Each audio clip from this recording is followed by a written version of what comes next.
खास करके लड़कियों में हमेशा यही बोलती हूँ कि अपने घर की लड़कियों को मार्शल आर्ट जरूर सिखाएं।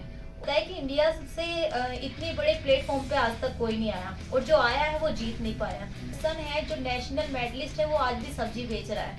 है कि इंडिया में क्रिकेट सबसे पॉपुलर स्पोर्ट है, लेकिन वर्ल्ड का सबसे पॉपुलर स्पोर्ट अगर आप देखें, यूएफसी वर्ल्ड का सबसे पॉपुलर स्पोर्ट है इंडिया को। अगर आप जीत जाओगे, मैं आज फाइट जीती हूँ, जब मैं लगेगा पूरे वर्ल्ड में फेमस हुई हूँ, उसके बाद में अपने घर में इंडिया में फेमस होंगी कि अच्छा पूजा को हम जानते हैं। यूएफसी क्रिकेट से बहुत बड़ा स्पोर्ट है, और यूएफसी में जाके एक चैंपियनशिप जीत के आना इंडिया में पहली बार, आई थिंक ये बहुत बड़ी एक किसी भी नागरिक के लिए बहुत ही प्राउड का विषय है। और जब मैं घर से बाहर निकलती थी, जो लोग मुझे रोकते थे, ताऊ जी चाचा जी हो या पड़ोस के हो, जब मैं जीत के आई तो वही ढोल पे गाड़ी के साथ मुझे लेने आए थे। तो इंडियन गवर्नमेंट में सिर्फ मैं किसी खेल के खिलाफ नहीं हूँ, बट मैं ये तो बोलती हूँ कि आप थोड़ा एक इतने बड़े प्लेटफॉर्म पे खेल के आए हो, एटलीस्ट एक कॉन्ग्रेचुलेशन बोलते या कुछ थैंक्स बोलते कि आप इतने बड़े प्लेटफॉर्म पे रिप्रेजेंट करके आए हैं और एक विनिंग लेके आए हैं, हिस्ट्री क्रिएट करके आए हैं। सबसे पहले तो मैं बता दूं कि मैं एक बहुत छोटे गांव से, जहां लड़कियों को घर से बाहर नहीं निकलना और लड़कियों के जन्म लेने पे उन्हें मार देने की सोचते हैं कि ये लड़की पैदा क्यों हुई। आज भी वो चीज़ें चेंज हुई है, बट आज भी लड़की जब होती है, आज भी वहाँ पे खुशियाँ नहीं होती है कि लड़की हो क्यों गई है। तो मैं वहाँ से निकली हूँ, ये मेरा बहुत बड़ा चैलेंज था। और दूसरा ये था कि फैमिली में मेरी दो बहनें और मम्मी, मेरे फादर के डेथ के बाद कोई भाई नहीं, पूरे समाज से लड़के मेरी मम्मी ने मुझे वहाँ से निकाला। कोई वो नहीं थी, कोई गाइडेंस नहीं थी स्पोर्ट क्या है, क्या खेलना है, बट ये था लाइफ में हाँ कुछ करना है और लड़कों से ज्यादा कुछ बड़ा करके दिखाना है। हमेशा लड़कों को प्रायोरिटीज पहले मिलती थी, यहाँ तक कि खाने में भी, मैंने इतने बड़े परिवार में ताऊजी चाचा जी के बीच में रहते थे, तो खाने में भी सबसे पहले लड़कों को दिया जाता था। तो मुझे ये था कि अगर ये मेरी आंखों के सामने वो चीजें चल रही थी, तो एक अंदर जनून हो गया था कि लाइफ में कुछ करना है। और ये भी होता था कि शायद हाँ मैं लड़कों को मारूंगी तो मैं इनसे ऊपर दिखूंगी। तो तब से मैंने मार्शल आर्ट सीखना स्टार्ट कर दिया था। फिर लाइफ में इतने चैलेंज आए कि बिना पिता के और बिना भाई के वहां से निकलने में, तो ताऊ जी चाचा जी पूरा अड़ोस पड़ोस सब ये बोलते थे कि लड़की को मत भेजो, पता है ये हो जाएगा वो हो जाएगा। मम्मी ने फिर भी समाज से लड़ी, और ऐसे गेम में कि पूरी इंडिया से वहां पे जाना पहले नामुमकिन था, अभी तो लोग जा रहे हैं हाँ, और वो भी एक लड़की का। तो मैं वर्ल्ड की नंबर 1 ऑर्गेनाइजेशन है यूएफसी, अल्टीमेट फाइटिंग चैंपियनशिप, उसमें अभी फाइट करके आई हूँ। और मैं जब वहाँ पे फाइट करी थी, वहाँ पे 50,000 लोग, जो हमारे यहाँ पे स्टेडियम में भीड़ होती है उससे ज्यादा भीड़ पूरे वर्ल्ड की भीड़ थी। वो सिर्फ इंडियन नहीं थे वहाँ पे, पूरे वर्ल्ड की भीड़ थी। और इस भीड़ में जब मैं बीच में जब मैं एमएमए करी थी, तब कहीं ना कहीं मैंने गिव अप कर दिया था, क्योंकि मुझे सपोर्ट नहीं थी। तब मुझे कुछ सपोर्ट मिली, फिटर से भी मुझे सपोर्ट मिली, तब मैंने खुद के बलबूते पे की ट्रेनिंग करूँ अब मैं। उसके बाद मैं वहाँ पे इतने बड़े प्लेटफॉर्म पे गई। इंडिया के लिए तो नहीं मुझे पता, लेकिन उन लोगों के लिए एक बहुत बड़ा वो था कि एक हिस्ट्री क्रिएट करी भाई, एक लड़की वो भी इंडिया से, और इतने बड़े प्लेटफॉर्म पे। जैसे ही मैं अंदर जा रही थी, लोग एक एक मुझे पूछ रहे थे, अरे वाह आप खेलने आए हो, ये भी बहुत बड़ी बात है, वो भी इंडिया से। ऐसे तो मुझे भी अच्छा लग रहा कि हाँ लोग मुझे यहाँ पे पूछ रहे हैं। और जब मैं वॉक कर रही थी अपने इंडियन फ्लैग के साथ, मुझे ऐसा लग रहा था कि शायद मैं यहाँ पे अकेली हूँ, बट कुछ इंडियंस थे उसमें, और भी लोग थे कि मेरी फाइट पे जो खुश हो रहे थे, कि क्योंकि उन्हें भी पता है कि इंडिया से इतने बड़े प्लेटफॉर्म पे आज तक कोई नहीं आया, और जो आया है वो जीत नहीं पाया। तो ये बहुत बड़ा चैलेंज था मेरे लिए भी, और एक थोड़ा सा प्रेशर था कि नहीं, क्योंकि हमारे इंडिया में इतने एमएमए फाइटर हैं, बहुत लोग हैं जो मेहनत करते हैं, यहाँ तक कि स्पोर्ट पर्सन है जो नेशनल मेडलिस्ट है, वो आज भी सब्जी बेच रहा है। तो इंडियन गवर्नमेंट में सिर्फ मैं किसी खेल के खिलाफ नहीं हूँ, बट मैं ये तो बोलती हूँ कि आप थोड़ा एक इतने बड़े प्लेटफॉर्म पे खेल के आए हो, एटलीस्ट एक कॉन्ग्रेचुलेशन बोलते या कुछ थैंक्स बोलते कि आप इतने बड़े प्लेटफॉर्म पे रिप्रेजेंट करके आए हैं और एक विनिंग लेके आए हैं, हिस्ट्री क्रिएट करके आए हैं। तो वो चीज़ें थोड़ा सा डिसअपॉइंट है। मैं ये समझती हूँ अगर मुझे नहीं मिला है तो आगे भी ये स्पोर्ट्स आगे मुश्किल है बढ़ना। अगर आप एक चीज़ हमको ये समझनी चाहिए कि इंडिया में क्रिकेट सबसे पॉपुलर स्पोर्ट है, लेकिन वर्ल्ड का सबसे पॉपुलर स्पोर्ट अगर आप देखें तो यूएफसी वर्ल्ड का सबसे पॉपुलर स्पोर्ट है। इंडिया को अगर छोड़ दें तो क्रिकेट को इंडिया के बाहर कुछ गिने चुने देश ही हैं। आज भी आप देखेंगे तो 12 से 14 टीमें खेलती हैं क्रिकेट, लेकिन यूएफसी पूरा वर्ल्ड खेलता है। यूएफसी क्रिकेट से बहुत बड़ा स्पोर्ट है और यूएफसी में जाके एक चैंपियनशिप जीत के आना इंडिया में पहली बार, आई थिंक ये बहुत बड़ी एक किसी भी नागरिक के लिए बहुत ही प्राउड का विषय है। और इस चीज़ को अगर गवर्नमेंट नहीं एक्नॉलेज करती है, गवर्नमेंट से कुछ मांग नहीं है, सिर्फ ये है कि गवर्नमेंट रिकॉग्नाइज तो करे। आप इतने बड़े खिलाड़ी हैं जिन्होंने पूरे देश को अपना बचपन से आज तक समर्पित कर दिया है, कम से कम गवर्नमेंट का ये बनता है, रिस्पॉन्सिबिलिटी बनता है कि उनको बुलाएं और उनका कम से कम अच्छे तरीके से गवर्नमेंट के तरीके से सत्कार किया जाए और लोगों में उनको बताया जाए कि भाई देखो ऐसे लोग हैं, तब वो लोगों को इंस्पायर करेंगे। अब कितने सारे बच्चे हैं जो इंस्पायर होते हैं, लेकिन उनको उनकी असली लाइफ पता ही नहीं है। अब उनको वापस यूएफसी में जाना है, अब उनको वापस फाइट खेलनी है, अब उनको यूनाइटेड स्टेट्स में जाना है। यूनाइटेड स्टेट्स कितना महंगा है, अब वो फिर बाकी लोगों से बोल रहे हैं कि मुझे यहाँ पे हेल्प कर दो, मुझे वहाँ पे हेल्प कर दो। उनके पास में इतना पैसा नहीं है कि वो जाके ट्रेनिंग कर पाए खुद से। अगर उनको कोई हेल्प नहीं करेगा तो आप कल को एक वर्ल्ड चैंपियन जो है उसको आप आज वर्ल्ड चैंपियन बनने से रोक रहे हो क्योंकि गवर्नमेंट उसको हेल्प नहीं कर रही। तो ये थोड़ा सा सुधार लाना चाहिए, मुझे लगता है गवर्नमेंट को उनको अप्रिशिएट करना चाहिए। आप हरियाणा से रिप्रेजेंट करती हो? उत्तर प्रदेश। यूपी की पॉलिसी कुछ है स्पोर्ट्स कोटा या फिर ऐसा कुछ जैसे गवर्नमेंट जॉब होती है या फिर है? नहीं, एक्चुअली ये प्रोफेशनल है और यूपी गवर्नमेंट और कोई भी गवर्नमेंट इसे रिकॉग्नाइज नहीं कर रही। देखिए क्रिकेट की तरह ये भी ओलंपिक स्पोर्ट नहीं है। जैसे क्रिकेट तुम लोग जब जा रहे थे खेलने के लिए तो यूपी गवर्नमेंट को आपने कुछ मांगा नहीं मदद उस वक्त जाने के वक्त? तो उसको मालूम भी पड़ा कि आप जीत के आए, किसी को हमको भी मालूम नहीं, हम भी रिपोर्टर स्पोर्ट रिपोर्टर हमको भी मालूम नहीं, उनको तो मालूम हो गया होगा। उससे पहले भी मैं काफी चैंपियनशिप जीतती हूँ, नेशनल चैंपियन रही हूँ 5 साल से कंटिन्यू, वर्ल्ड चैंपियनशिप खेल के आई हूँ, इंडिया को रिप्रेजेंट किया है, बट ऐसे रिकॉग्नाइज कभी नहीं मिली कि भाई हाँ एक कि कॉन्ग्रेचुलेशन ऐसे करके। तो फिर बार बार वो चीज को एक भीख की तरह मांगना, फिर आप भी थक जाते हैं। देखिए अगर खिलाड़ी हैं जो कि इतने बड़े खिलाड़ी हैं, वो बार बार अगर गवर्नमेंट के पास में जाएंगे मदद लेके तो, और गवर्नमेंट उनको कुछ देती नहीं, आश्वासन के सिवाय कुछ नहीं मिलता है। हमारे पास में वो पहली बार आई, उन्होंने बोला कि आप कुछ हेल्प कर सकते हैं, तो हम प्राइवेट ऑर्गेनाइजेशन है लेकिन हमको लगता है कि यार, और मैं इनसे एक्चुअली मैं रितु फोगट के थ्रू इनसे मिला था। तो रितु फोगट जो अपनी जिनकी मूवी देखी होगी आपने, जो मूवी आई थी दंगल, आमिर खान की, और वो 3 लड़कियों की, तो उन्होंने रितु फोगट एक है जो उनकी लड़की है, और उनके थ्रू इनसे मुलाकात हुई। तो उन्होंने बोला जैसी देखो मेरी तो शादी हो गई है और अभी मैं थोड़ा सा ब्रेक ले रही हूँ रेसलिंग से थोड़े टाइम के लिए, बट आप पूजा को देखो बहुत अच्छी है, मुझे उम्मीद है कि इनको अगर ढंग से ट्रेनिंग मिली तो ये वर्ल्ड चैंपियन बन सकती है। तो मैंने कहा ठीक है। आप कहाँ से, आपका क्लब कहाँ है? नहीं मैं ये ट्रेनिंग कहाँ करते हैं? सॉरी, पूजा ट्रेनिंग कहाँ करते हैं इंडिया में? ये भी एक बहुत चैलेंज वाली बात रही। ट्रेनिंग मैं कहाँ करती हूँ, मैं ट्रेनिंग सच बताऊँ तो एक पार्क में करती थी। कोई मेरा एक ऐसा जिम नहीं है प्रॉपर जहाँ मुझे ट्रेनिंग मिली है, कहीं कुछ 1 महीने की, कहीं 15 दिन की। तो मुझे, मैं समझती हूँ कि ऊपर वाले का हाथ रहा है मेरे ऊपर कि मैंने ऐसे ऐसी छोटी जगह ट्रेनिंग करके मैं इतने बड़े प्लेटफॉर्म पे गई हूँ। इनकी लास्ट जो यूएफसी की ट्रेनिंग हुई थी जिसके लिए हमने इनको स्पॉन्सर किया था, वो शायद यूएस में हुई थी, बाली में। बाली। तो वहाँ पे फिर इनके कोच ये उस जिम में गई, उनको अफोर्ड कर पाई, फिर उन्होंने कोच माइक ने इनको ट्रेन किया। यूएफसी के लिए कितने राउंड थे? 3 राउंड। तो फाइनल मैच आपका बहुत क्लोज हो गया।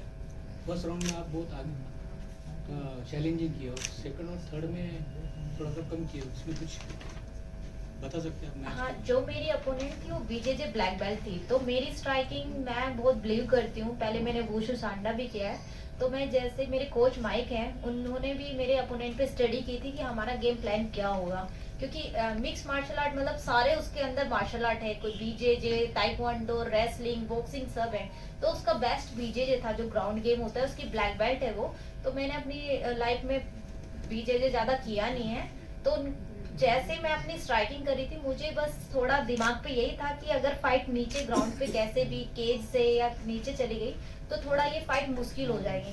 तो वो चीज मैंने अपने ऊपर हावी की, जिसकी वजह से मैं ज्यादा अपनी स्ट्राइकिंग नहीं कर पाई। फिटर क्या करती है अभी? ऐसे एथलीट को स्पॉन्सर करती है, पूरा खर्चा उठाती है क्या?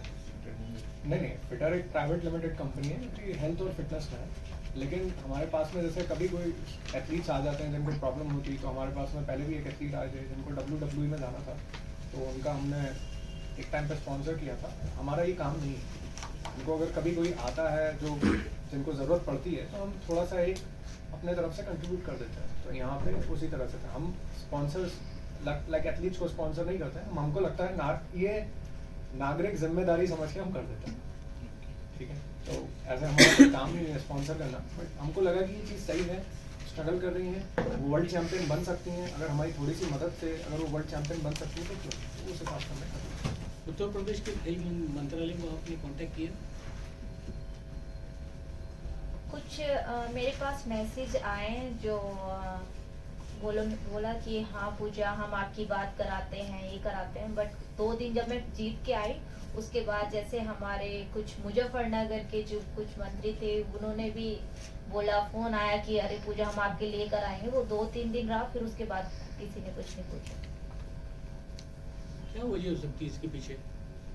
वजह तो मैं बस ये समझती हूँ कि इंडिया में अगर पहले अभी जो सैटलिंग करते हैं हाँ चैलेंज हो, हाँ वो जैवलिन थ्रो नीरज चोपड़ा, तो मैं ये समझती हूँ पहले जैवलिन को भी कोई नहीं जानता था। पहले जब आप ये देखो रेसलिंग में दंगल के बाद, दंगल मूवी के बाद रेसलिंग आई है, बॉक्सिंग का भी ऐसा ही हुआ है, क्रिकेट के अलावा अभी पहले कोई गेम नहीं था, रेसलिंग बॉक्सिंग, अभी आपका नीरज चोपड़ा जब मेडल लेके आए उनके बाद पता चला। तो यही है कि अगर आप जीत जाओगे, मैं आज फाइट जीती हूँ, जब मैं लगेगा पूरे वर्ल्ड में फेमस हुई हूँ, उसके बाद में अपने घर में इंडिया में फेमस होंगी कि अच्छा पूजा को हम जानते हैं। ये थोड़ा सा उल्टा सिस्टम है, जनरली लोग फेमस होते हैं तो पहले घर में फेमस होते हैं, धीरे धीरे वर्ल्ड में फेमस होते हैं, ये वर्ल्ड फेमस पहले हो गई है, तो होपफुली आपकी हेल्प से हो सकता है इनको थोड़ा घर में भी हम फेमस कर सकें। वही मैं जब फाइट खेल के आई तो मैं फाइट और फाइटें देखना चाहती थी कि मैं देखूं, लेकिन यूएफसी ने बोला कि पूजा अगर हमने आपको यहाँ पे छोड़ दिया ना, पब्लिक जंप कर जाएगी आपके ऊपर, क्योंकि वहाँ इतना क्रेज है। मैं होटल के अंदर आई हूँ, वहाँ भी मुझे चारों तरफ इंडियन ने नहीं, बाहर के इंटरनेशनल जो कुछ स्टूडेंट थे जो बाहर से टिकट करा के आए हुए थे फाइट को देखने के लिए, उन्होंने चारों तरफ से घेर लिया कि हमें एक फोटो चाहिए आपके साथ। तो मैंने कहा वाह, शायद मैं इंडिया जाऊंगी तो मुझे लोग ऐसे ही देखेंगे इंडिया में। तो जैसे ही मैं एयरपोर्ट पे भी आती हूँ तो कुछ छोटी छोटी एकेडमी में जहाँ मैंने थोड़ी बहुत ट्रेनिंग की है, वहां से सिर्फ बच्चे आए मुझे लेने के लिए। यूएफसी में की कैटेगरी होती है क्या टूर्नामेंट में?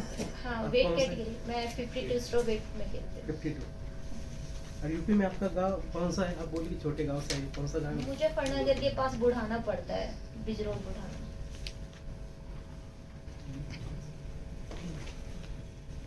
अभी क्या अगला टारगेट क्या है, और यूएफसी के कोई साल में कितनी बार होती है, या फिर कोई इंटरनेशनल टूर्नामेंट होता है, इसका क्या होता है?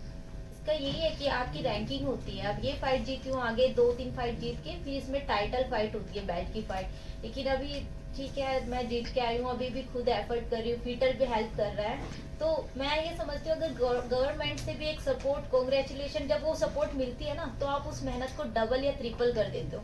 जब कुछ नहीं मिलता ना, ऐसा लगता है कि अरे कुछ तो मिल ही नहीं रहा है, ठीक है लाइफ नॉर्मल चल रही है, क्या करना है, एक वो मोटिवेशन नहीं आता अंदर से।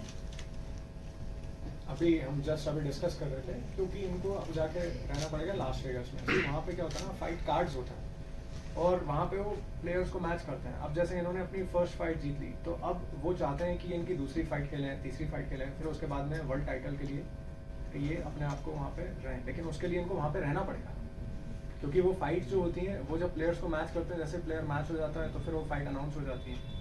तो यूएफसी का ऐसा नहीं कि साल में कोई कॉन्टेस्ट होता है, उनके साल भर अलग अलग टाइम पे different types of title matches चलते रहते हैं। तो उसके लिए इनको यहाँ पे रहना पड़ेगा। अब लास वेगास में रहना इज एक्सपेंसिव, वहाँ पे खाना पीना रहना सब एक्सपेंसिव। तो अभी हम वही बात कर रहे थे, तो ये वही बोल रही थी कि अब मैं वहाँ पे लास वेगास में जाऊँगी, वहाँ पे इतना महंगा है, मतलब फाइट से पैसा बनाना तो बहुत दूर की बात है, अब फाइट करने के लिए वहाँ पे रहना itself is a big problem. तो जब तक कोई मतलब गवर्नमेंट उस चीज़ को सपोर्ट नहीं करेगी तब तक बहुत डिफिकल्ट हो जाता है। प्राइवेट ऑर्गेनाइजेशन के लिए भी, मेरी भी जितनी जान पहचान है, मैंने भी पता किया कि लास वेगास में कोई रहता है क्या जान पहचान वाला, फिर एक दो लोगों को मैसेज किया, तो होपफुली वहाँ से थोड़ी हेल्प मिलेगी। पर आप वो चीज़ भी समझिए कि वो सब हेल्प करने के बाद में भी इनके पास में, इनकी जेब में पैसा नहीं आ रहा, वो पूरा पैसा इनकी ट्रेनिंग में लग रहा है। अब मान लीजिए वर्ल्ड चैंपियन बन भी गई, रिटायर हो गई, फिर क्या? काफ़ी खर्चा आता है। यूएस सिर्फ यहाँ से जाने आने में आपका 3 लाख का खर्चा होता है, और वहाँ पे हर दिन आप रहते हैं, कम से कम आप घटिया से घटिया अगर मोटल में भी रहेंगे तो $30, विच इज़ रफली $30 मतलब कितना, 1,500-2 हज़ार रुपये रफली। तो एक महीने का आप समझ लीजिए कि कम से कम 50 से 60 हज़ार रुपये, और उसके बाद में खाना वहाँ का $20 आप पकड़ के चलिए, तो 50 हज़ार रुपये खाने का, 1 लाख रुपया सिर्फ वहाँ पे एकदम लो लेवल के होटल में। और $20 में किसी का खाना होता नहीं है पहली चीज़, तो $20 मतलब ब्रेकफास्ट मिलता है वहाँ पे। ये इतना खर्चा किसने किया? अभी तो हमने इनको स्पॉन्सर किया था, अच्छा, तो ये बाली गई हुई थी। बाली थोड़ा सस्ता है, लेकिन यूएस अच्छा। बाली से बहुत महंगा है। तो अब कम से कम इनको वहाँ पे अपने लिए कपड़े लेने हैं, वहाँ पे यूएस में रहने के लिए मंथली इनको कम से कम 2 से 2.5 लाख रुपए चाहिए। जो अभी गवर्नमेंट की तरफ से आपको कोई हेल्प नहीं मिली और आप ये खेल के इसमें, तो अभी युवा पीढ़ी के लिए आप इस खेल के ताल्लुक से क्या मैसेज देंगे? ये खेल सबसे पहले तो मैं अपने इंडिया की लड़कियों के लिए ऐसे बोलती हूँ कि सेल्फ डिफेंस के लिए सबसे अच्छा है। अगर मैं खेल रही हूँ ना, मैं भी आज सच बताऊँ, अगर मैं रोड पे निकलती हूँ मेरे अंदर डर नहीं होता है, क्योंकि ये खेल है, ऐसा खेल है, सब खेल सारे स्पोर्ट्स बहुत अच्छे हैं, चाहे वो क्रिकेट है कोई भी है, लेकिन मेरा खेल ऐसा है कि मैं एक लड़की होकर रोड पे निकल रही हूँ, मुझे डर नहीं है, एकदम रोड फाइट की तरह। और जो युवा पीढ़ी भी है जो हमारी, खास करके लड़कियों में, हमेशा यही बोलती हूँ कि अपने घर की लड़कियों को मार्शल आर्ट जरूर सिखाएं। और इतने बड़े लेवल पे यूएफसी पूरा वर्ल्ड देखता है, क्रिकेट हमारा जितना इंडिया देखता है उससे कई ज्यादा गुना, लेकिन अगर वही है कि वो रिकॉग्नाइज नहीं मिलेगा तो मुश्किल हो जाएगा उनको भी। अगर पैसा कमाना उनका मकसद होता तो वही काम करती नहीं। वो काम क्यों करती हैं? क्योंकि उनको इस खेल से प्यार है। कोई भी खिलाड़ी जब कोई खेल खेलता है तो वो पैसे कमाने के मकसद से नहीं करता है। इसलिए आप देखेंगे कि कई सारे खिलाड़ी जो होते हैं वो चैंपियन बन जाते हैं, लेकिन अनफॉर्चुनेटली उनकी आर्थिक स्थिति सुधर नहीं पाती। तो वो एक चीज़ है जो कि उनके आजू बाजू वाले लोगों को ख्याल रखना चाहिए कि भाई वर्ल्ड चैंपियन है, वो अपनी ट्रेनिंग पे ध्यान दे रहे हैं। अब वो अगर उस पर ध्यान देने की जगह पैसा कमाने पे लग जाएंगे तो खेल पे कैसे ध्यान दें? तो वो इसीलिए वो यूएफसी करती हैं, इसीलिए मार्शल आर्ट करती है, क्योंकि वो पैशनेट है उस गेम के लिए। पैसा कमाना मकसद होगा तो वो कहीं सरकारी नौकरी कर लेंगे। और ये गेम तो ऐसा है, लड़कियों को वही है कि चेहरे से प्यार होता है, उसमें सबसे ज्यादा चेहरा ही टूटता है। तो मुझे इस चीज की भी कोई परवाह नहीं है, बट हाँ अब कर लिया है कि हाँ नहीं गेम करना है। और अपने इंडिया को, जब मैं इंडिया का फ्लैग लेके वहाँ पे रिप्रेजेंट कर रही हूँ, तो वो हार के आऊँ, वो मेरे इंडिया की भी कहीं ना कहीं उस पर एक रेस्पेक्ट पे बात आती है। आइडल कौन है? यूएफसी का आइडल कौन है? आइडल यूएफसी ऐसे तो नहीं, बट मुझे जैंग वैली मेरे वेट की लड़की है, वो मुझे वो वुशु सांडा चाइना से है, वो वुशु जो मैं करती थी वही करती है, वो ही मुझे पसंद है और उन्हीं के साथ मैं फाइट करना चाहती हूँ। तो भी ये टाइटल जीता तो उनकी तरफ से कोई कैश प्राइज होता नहीं है? कैसे होता? उनकी तरफ से कैश प्राइज बहुत होता है। वो टाइटल जिस दिन मैं जीत जाऊंगी शायद उस दिन पूरा वर्ल्ड उस चीज को बहुत ज्यादा वो करेगा, मतलब पैसा तो है ही लेकिन बहुत ज्यादा चीजें हैं जो होने वाली। आई थिंक जब ये चैंपियनशिप जीतेंगी तब इनको 1 to 5 मिलियन का कॉन्ट्रैक्ट रहता है, जो कि करोड़ों में होता है। लेकिन वो चैंपियनशिप जीतने के पहले उनको 2-4 टाइटल फाइट्स और जीतनी पड़ेंगी। अभी जैसे इन्होंने अपनी पहली फाइट जीती है, अब ये लगातार अगर नेक्स्ट फाइट जीत गई, 2-3 फाइट्स और जीत गई, तो then she will be eligible for a title fight. Title fight जब जीतेंगी तो उनको पैसा मिलेगा, लेकिन तब तक उनको सिर्फ ट्रेनिंग मिलती है और अपना नॉर्मल खर्चा करने लायक मिल जाता है। बट यूएस बहुत महंगी जगह है।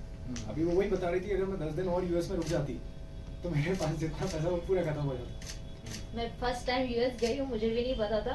और वो तो क्या है कि होटल वगैरह का यूएफसी करती है, बट उससे बाहर जो मुझे आना जाना पड़ रहा था वो तो उसमें ही मेरी जेब खाली हो गई थी। मैंने कहा ज्यादा दिन रुक के तो बहुत महंगी है। हाँ।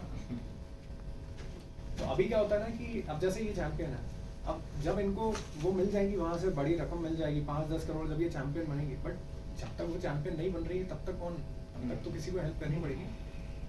जब तक हेल्प नहीं करेंगे तब तक तो टाइटल फाइट के लिए कैसे खेलेंगे? तुम्हारी दूसरी दो बहनें जो है वो क्या कर? वो एक डॉक्टर है, एक नर्स है।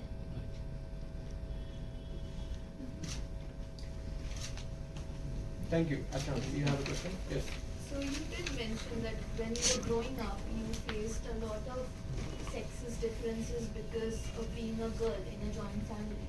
So standing today, representing India as a woman, as a sports person, do you still feel that somewhere down the line you feel discriminated on the basis of your sex? जब मैं घर से बाहर निकलती थी, जो लोग मुझे रोकते थे, ताऊ जी, चाचा जी हो या पड़ोस के हो, जब मैं जीत के आई तो वही ढोल के गाड़ी के साथ मुझे लेने आए थे। तो वो चीज़ तो काफ़ी चेंज हुई है, बट अभी भी कहीं ना कहीं वो मैं इस लेवल पे हूँ तो मुझे उस नज़रों से देख रहे हैं, खुश हो रहे हैं। बट आज भी कहीं ना कहीं लड़की होती है तो थोड़ा यही होता है, अरे लड़का हो जाता। UFC एक वर्ल्ड की नंबर 1 ऑर्गेनाइजेशन है और मैं वहाँ पे फाइट 50,000 लोग मुझे देख रहे थे, तो मैं वहाँ फाइट खेल के आई हूँ और बहुत ही अच्छा एक्सपीरियंस रहा। और बस थोड़ा सा इंडिया में आके इतना लोगों ने नहीं जाना, तो बस इस थोड़ा सा चीज़ कर। क्या लगता है जब सिर्फ क्रिकेट, इंडिया में क्रिकेट को भगवान माना जाता है पर बाकी के खेलों को नज़रअंदाज किया जाता है? ये तो एक बहुत ही दुख का विषय है, क्योंकि हर गेम में मेहनत है और हमारे गेम में तो मेहनत के साथ चोटें भी बहुत लगती है। इंजरी इतनी होती है कि आपको एक महीना, 3 महीने, साल भर में आप रिकवर होते हैं, फिर आप फिर से फाइट करने जाते हैं। तो मतलब क्रिकेट को तो मुझे ऐसा लगता है एक तरीके से धर्म बना दिया है कि सिर्फ क्रिकेट ही रहेगा। तो क्रिकेट की जगह आप और अगर स्पोर्ट में और भी प्लेयरों को सपोर्ट मिले तो मैं ये समझती हूँ कि जैसे UFC लेवल पे मैं गई, सब लोग मुझे ऐसे देख रहे थे कि ओ वाओ, इंडिया से लड़की आई है, एक हिस्ट्री क्रिएट हुई है। तो वो चीज़ शौक की तरह नहीं देखेंगे लोग कि हाँ ऐसा हुआ है, तब लोग ये समझेंगे कि अरे वाह, इंडिया के लोग आ रहे हैं, खेल रहे हैं, तो इंडिया के लिए भी बहुत अच्छा है ये। किस तरह का अनुभव रहा UFC में? कब ऐसा लगा, डर कभी महसूस हुआ? डर तो मेरा बचपन से ही निकल गया था, जब समाज ने ऐसे एक लड़की होने पे ठुकरा दिया था, तो वो डर निकल गया था और वो सारा गुस्सा उस केज के अंदर निकलता है। किस तरह से देखते हो अभी चैंपियन, अभी वर्ल्ड चैंपियन का पूरा सफ़र बाकी है, किस तरह से देखते हो, क्या अपील करेंगे आप? बस मैं यही चाहती हूँ, अगर मुझे इंडियन गवर्नमेंट से, इंडियन फैन से, इंडिया के लोगों से अगर प्यार मिले तो मैं ज़रूर UFC की चैंपियन बनूंगी और उस वक्त पूरा वर्ल्ड देखेगा कि हाँ, पूजा तोमर इंडिया से है। गवर्नमेंट से आप क्या एक्सेप्ट करती है, क्या चाहती है गवर्नमेंट ने, क्या करना चाहिए मार्शल आर्ट के बारे में? मार्शल आर्ट एक तो ऐसा गेम है, मार्शल आर्ट हमारे इंडिया की लड़कियां भी अगर सीखती है वो सेल्फ डिफेंस के लिए बहुत अच्छा है और फिटनेस के लिए भी। और दूसरा ये कि गवर्नमेंट अगर मेरे गेम को रिकॉग्नाइज करे या मैं खेल के आई हूँ, मुझे एक कॉन्ग्रेचुलेशन भी अगर मुझे बोले, तो मैं समझती हूँ कि मेरा और मुझे ऐसा लगेगा कि हाँ, अगर मुझे गवर्नमेंट सपोर्ट कर रही है तो अब मैं और अच्छा करूँगी। अब ऐसा है कि कहीं से कुछ नहीं मिला है तो अब मैं नॉर्मल हूँ, अच्छा ठीक है, शायद थोड़ा और बहुत खेल सकती हूँ, लेकिन जब वो सपोर्ट मिलती है ना, आप इतने की जगह फिर वो बहुत बड़े की सोचते हो। फाइनेंशियल सपोर्ट के बारे में क्या? फाइनेंस से अभी तो बस जो भी है, फिटर मुझे स्पॉन्सर कर रहा है, खुद मैं जो मुझे फाइट से जो मिला है उससे ही मैं सब अपनी ट्रेनिंग वगैरह सब करती हूँ। ऐसा कभी लगा कि गवर्नमेंट को इस गेम के बारे में पता नहीं? हाँ, अभी भी खेल के आई हूँ तो पता लगा, पहले लगा कि जीत के आई हूँ, पहले लगा कि पता होगा गवर्नमेंट को भी, क्योंकि जब मुझे वहाँ इतना लोग पहचान के एकदम ये बोल रहे हैं अरे आप UFC फाइटर हो, तो जब मैं इंडिया में आई, जब पता चला कि गवर्नमेंट तो क्या, हमारे कुछ इंडिया के लोगों को ही नहीं पता है। Are you planning to go for a biopic anytime soon so that people are aware about your life and the sports? I don't think anybody has reached out to her yet, but we love that. Honestly, I think that's a way you can reach the mass. if there are people who are looking forward to making a biopic on her, that would be amazing. सबसे main जो problem है India में आज, सब बोलते हैं कि हमारा इंडिया मेडल्स लेके नहीं आता है, और जो इतने सारे हमारे पास में एथलीट्स हैं जो स्ट्रगल करते हैं अपनी ट्रेनिंग करने के लिए। एक तरफ हम बोलते हैं कि यार आप मेडल्स क्यों मिला रहे हो, दूसरी तरफ जो मेडल्स लेके आते हैं तो उनकी कुछ रिकग्निशन नहीं है। आप देखेंगे पूजा बचपन से ये छोटे से गांव से आई हुई है, यूपी की रहने वाली है, इन्होंने पूरा अपना जीवन समर्पित कर दिया देश के लिए, खेलने के लिए। अब आज वर्ल्ड का सबसे बड़ा फाइटिंग प्लेटफॉर्म है UFC। वहाँ पे जब ये स्टेडियम में फाइट कर रही थी, इनको 50,000 लोग देख रहे थे। वहाँ से जब ये इंडिया आई, इनको गवर्नमेंट ने एक तरफ क्रिकेटर्स को आप 125 करोड़ रुपए दे रहे हैं, वो जीत के आ रहे हैं, पैसे मत दो, रिकग्निशन तो दो, राइट। तो ये सबसे बड़ा मुद्दा है, और मुझे लगता है कि ये चीज़ जब तक हम हाईलाइट नहीं करेंगे गवर्नमेंट को, देखिए हम प्राइवेट ऑर्गेनाइजेशन है, हमारा स्पोर्ट्स से कोई लेना नहीं है, हम लोगों को फिट बनाते हैं। लेकिन जब लास्ट ईयर पता चला कि पूजा ये, इसके पहले भी हम लोगों ने कुछ एथलीट्स को हेल्प की है, लेकिन हमारे हेल्प करने से हम एक जन को हेल्प कर सकते हैं। हमारे पास में इंडिया में 50 मिलियन से ज़्यादा एथलीट्स हैं, तब तक गवर्नमेंट उनको रिकॉग्नाइज नहीं करेगी इन जैसे एथलीट्स को, तब तक उन एथलीट्स को कौन हेल्प करेगा। तो वो थोड़ा सा एक मुझे लगा कि सब लोगों के सामने आना चाहिए। पूजा आई थिंक आपसे बेटर कोई ये बता नहीं पाएगा, पहले आप थोड़ा सा बता दें अपना ब्रीफ और क्या जीत के आई है।